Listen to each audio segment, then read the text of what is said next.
আজকের বাংলা সংবাদে আপনাদের স্বাগতম। শুরুতেই থাকছে সংবাদ শিরোনাম, এরপর থাকছে বিস্তারিত। মৃত্যুভয়হীন শেখ হাসিনাকে আটকানোর সাধ্য কারও নেই। রাজনৈতিক সমঝোতা না হলে দেশ গৃহযুদ্ধের দিকে যাবে। আনিস আলমগীর। এতক্ষণ শুনছিলেন সংবাদ শিরোনাম, এখন থাকছে বিস্তারিত। বাংলাদেশের রাজনীতিতে এখন সবচেয়ে বড় আতঙ্কের নাম শেখ হাসিনা। যে নেত্রীকে রাজনৈতিকভাবে শেষ করে দেওয়ার স্বপ্ন দেখেছিল একাধিক গোষ্ঠী, সেই নেত্রীকেই ঘিরে এখন আবার নতুন করে তৈরি হচ্ছে সবচেয়ে বড় রাজনৈতিক সমীকরণ। রাজধানী ঢাকা থেকে দিল্লি, লন্ডন থেকে ওয়াশিংটন, সব জায়গায় এখন একটাই প্রশ্ন ঘুরছে: শেখ হাসিনা কি আবার ফিরছেন? এই প্রশ্নের উত্তর এখনও আনুষ্ঠানিকভাবে কেউ দেয়নি, কিন্তু আওয়ামী লীগের তৃণমূলের ভেতরে যে তীব্র আত্মবিশ্বাস তৈরি হয়েছে সেটি স্পষ্ট করে দিচ্ছে বাংলাদেশের রাজনীতি এখনও শেষ হয়ে যায়নি, বরং সবচেয়ে বড় সংঘর্ষের শুরু এখন। ৫ আগস্টের পর অনেকেই ধরে নিয়েছিল আওয়ামী লীগ ভেঙে পড়বে, দলীয় নেতারা আত্মগোপনে চলে যাবে, মাঠ পর্যায়ের কর্মীরা ছত্রভঙ্গ হয়ে যাবে, শেখ হাসিনার রাজনৈতিক অধ্যায় ইতিহাস হয়ে যাবে। কিন্তু কয়েক মাস যেতে না যেতেই দৃশ্যপট বদলাতে শুরু করেছে। সামাজিক যোগাযোগ মাধ্যমে আওয়ামী লীগের কর্মীরা আবার সংগঠিত হচ্ছে, প্রবাসী নেটওয়ার্ক সক্রিয় হচ্ছে, দেশের ভেতরে গোপনে সাংগঠনিক যোগাযোগ বাড়ছে। রাজনৈতিক বিশ্লেষকদের মতে আওয়ামী লীগের সবচেয়ে বড় শক্তি এখানেই।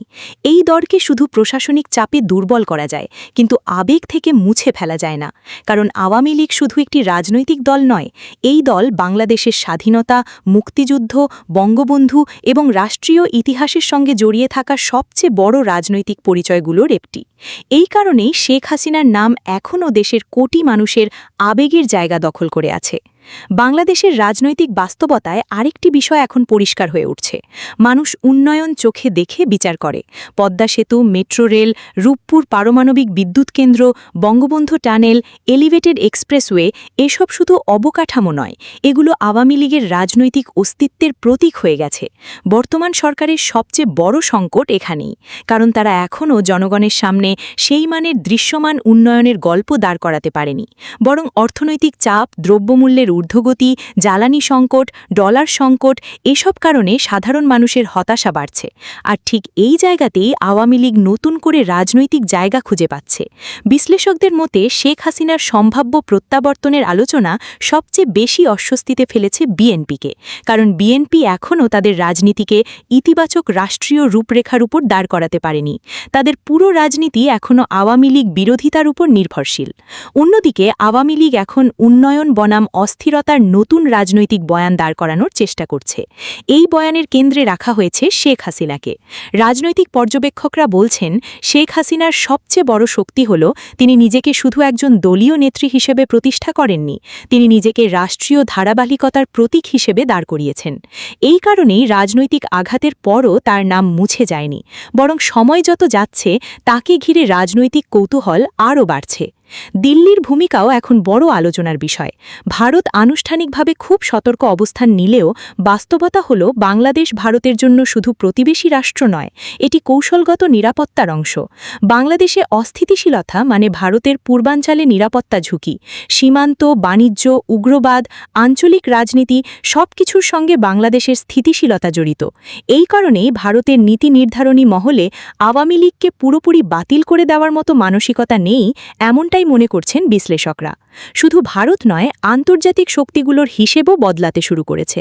যুক্তরাষ্ট্র চায় ইন্দো প্যাসিফিক অঞ্চলে কৌশলগত প্রভাব, চীন চায় অর্থনৈতিক করিডর ও অবকাঠামোগত অবস্থান, আর ভারত চায় সীমান্ত নিরাপত্তা ও রাজনৈতিক স্থিতিশীলতা। এই বাস্তবতায় শেখ হাসিনা ও আওয়ামী লীগকে পুরোপুরি বাইরে রেখে দীর্ঘমেয়াদী রাজনৈতিক সমাধান সম্ভব কিনা তা নিয়েই এখন প্রশ্ন উঠছে। রাজনৈতিক বিশ্লেষকদের মতে বর্তমান পরিস্থিতিতে সবচেয়ে বড় সুবিধা পাচ্ছে আওয়ামী লীগের তৃণমূল, কারণ তারা এখন নিজেদের নির্যাতিত রাজনৈতিক শক্তি হিসেবে তুলে ধরতে পারছে। ইতিহাস বলছে, বাংলাদেশি যে কোনো দল যখন নিজেদের নির্যাতিত হিসেবে প্রতিষ্ঠা করতে পেরেছে, তখনই তাদের প্রতি জনমনে সহানুভূতি তৈরি হয়েছে। আওয়ামী লীগ এখন সেই পথেই হাঁটছে। এখানে আরেকটি বিষয় গুরুত্বপূর্ণ: শেখ হাসিনা এখনও সরাসরি আত্মসমর্পণের ভাষায় কথা বলছেন না, বরং তার বক্তব্যে আত্মবিশ্বাস স্পষ্ট। এটি আওয়ামী লীগের কর্মীদের জন্য বড় বার্তা, কারণ রাজনীতিতে নেতৃত্বের আত্মবিশ্বাসী তৃণমূলকে টিকিয়ে রাখে। 1111-এর ইতিহাস এখন আবার নতুন করে আলোচনায় আসছে। তখনও অনেকে ভেবেছিল শেখ হাসিনার রাজনৈতিক ভবিষ্যৎ শেষ। মামলা হয়েছিল, গ্রেপ্তার হয়েছিল, রাজনৈতিকভাবে কোণাঠাসা করা হয়েছিল। কিন্তু শেষ পর্যন্ত কি হয়েছিল? তিনি ফিরে এসেছিলেন, এবং শুধু ফিরেই আসেননি, বাংলাদেশের সবচেয়ে দীর্ঘ সময় ক্ষমতায় থাকা নেতাদের একজন হয়েছেন। এই ইতিহাস আওয়ামী লীগের ভেতরে এখন নতুন করে আত্মবিশ্বাস তৈরি করছে। বিএনপির ভেতরেও নীরব অস্বস্তি বাড়ছে বলে রাজনৈতিক মহলে আলোচনা রয়েছে, কারণ দলটি এখনও মাঠ পর্যায়ে সাংগঠনিক শক্তি দৃশ্যমানভাবে ধরে রাখতে পারেনি। অন্যদিকে আওয়ামী লীগের সাংগঠনিক কাঠামো এখনও দেশের সবচেয়ে বিস্তৃত রাজনৈতিক নেটওয়ার্কগুলোর একটি। গ্রাম থেকে শহর, ইউনিয়ন থেকে কেন্দ্র, সব জায়গায় দলটির দীর্ঘ রাজনৈতিক শিকড় রয়েছে। এই বাস্তবতা এখনও বদলায়নি। বর্তমান সরকারের আরেকটি বড় সমস্যা হল অর্থনীতি। সাধারণ মানুষ এখন রাজনৈতিক বক্তব্যের চেয়ে বাজার দর বেশি বোঝে। যখন চাল, ডাল, তেল, গ্যাস, বিদ্যুতের দাম বাড়ে, তখন জনগণ অতীতের সময়ের সঙ্গে তুলনা শুরু করে, আর এই তুলনাই আওয়ামী লীগের জন্য নতুন রাজনৈতিক সুযোগ তৈরি করছে। বিশ্লেষকদের মতে শেখ হাসিনার সম্ভাব্য প্রত্যাবর্তনের আলোচনা কেবল একজন নেত্রীর দেশে ফেরার প্রশ্ন নয়, এটি বাংলাদেশের ক্ষমতার ভবিষ্যৎ, রাষ্ট্রীয় ধারাবাহিকতা ও ভূরাজনৈতিক সমীকরণের প্রশ্ন। কারণ আওয়ামী লীগ যদি আবার সংগঠিত হয়ে মাঠে নামে, তাহলে বাংলাদেশের রাজনৈতিক হিসেব পুরোপুরি বদলে যেতে পারে। এই কারণেই এখন সবচেয়ে বেশি উচ্চারিত নাম শেখ হাসিনা, কারণ তিনি এখনও বাংলাদেশের রাজনীতির সবচেয়ে বড় বাস্তবতা। দেশে সাম্প্রতিক সময়ে আশঙ্কাজনক হারে বেড়ে যাওয়া শিশু নির্যাতন, রাজনৈতিক অস্থিরতা এবং অন্তর্বর্তী সরকারের ভূমিকা নিয়ে এক বিশ্লেষণী আলোচনায় বিস্ফোরক মন্তব্য করেছেন জ্যেষ্ঠ সাংবাদিক ও রাজনৈতিক বিশ্লেষক আনিস আলমগীর।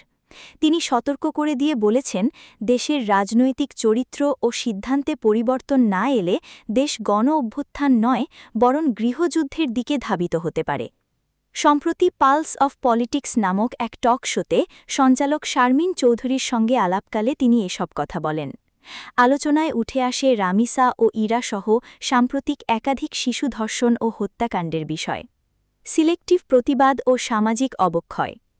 দেশের বিভিন্ন স্থানে একই দিনে একাধিক শিশু নির্যাতনের ঘটনার বিষয়ে আনিস আলমগীর বলেন, সমাজ যে এই পর্যায়ে এসেছে তা নতুন কিছু নয়। শিশু ধর্ষণ আগেও হয়েছে, কিন্তু আমাদের প্রতিবাদের ধরনটা সিলেক্টিভ বা বেছে বেছে হয়, এটাই আসল সমস্যা। তিনি অভিযোগ করেন, রাজনৈতিক দলগুলো শুধু নির্দিষ্ট কিছু ঘটনাকে কেন্দ্র করে রাজনীতি করে, কিন্তু প্রকৃত সামাজিক অবক্ষয় বা জনস্বাস্থ্য সংকটে, যেমন হামে 500 শিশুর মৃত্যু, তারা নীরব থাকে। মাদ্রাসা শিক্ষা ও শিশু নির্যাতন।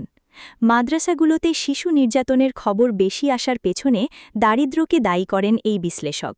তিনি বলেন, মাদ্রাসার শিশুরা মূলত গরিব ঘরের, তাদের আইনি লড়াইয়ের ক্ষমতা নেই বলেই তারা বারবার নির্যাতনের শিকার হয়। তিনি আক্ষেপ করে বলেন, ধর্মীয় নেতাদের এই কালচার পরিবর্তনের জন্য সবার আগে এগিয়ে আসা উচিত ছিল, কিন্তু তারা তা করছেন না। শারিয়া আইন নিয়ে বিতর্ক। সামাজিক যোগাযোগ মাধ্যমে শিশু ধর্ষণের সাজা হিসেবে শারিয়া আইনের জারির দাবির বিষয়ে আনিস আলমগীর দ্বিমত পোষণ করেন। তিনি বলেন, বাংলাদেশে শারিয়া আইনের প্রয়োজন নেই, বিদ্যমান আইনের সঠিক প্রয়োগ হচ্ছে না বলেই বিচার মিলছে না। একদিকে মানবাধিকারের কথা বলা, আর অন্যদিকে প্রকাশ্যে কাটাকাটি বা নিষ্ঠুর শাস্তির দাবি করা সাংঘর্ষিক। শেখ হাসিনার প্রত্যাবর্তন ও আওয়ামী লীগের ভবিষ্যৎ। শেখ হাসিনার দেশে ফেরার ঘোষণা সম্পর্কে আনিস আলমগীর বলেন, বর্তমানে বাংলাদেশে শেখ হাসিনার ফেরার মতো কোনো পরিবেশ নেই এবং এর প্রয়োজনও দেখছি না।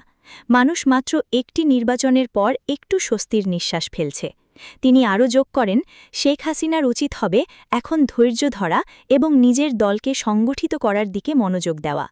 আওয়ামী লীগ নিয়ে বর্তমান সরকারের কর্মকাণ্ডকে তিনি মব কালচার ও অবদমন হিসেবে আখ্যায়িত করেন। গণ অভ্যুত্থান নাকি গৃহযুদ্ধ? ভবিষ্যৎ রাজনীতি প্রসঙ্গে তিনি অত্যন্ত কঠোর হুঁশিয়ারি দেন।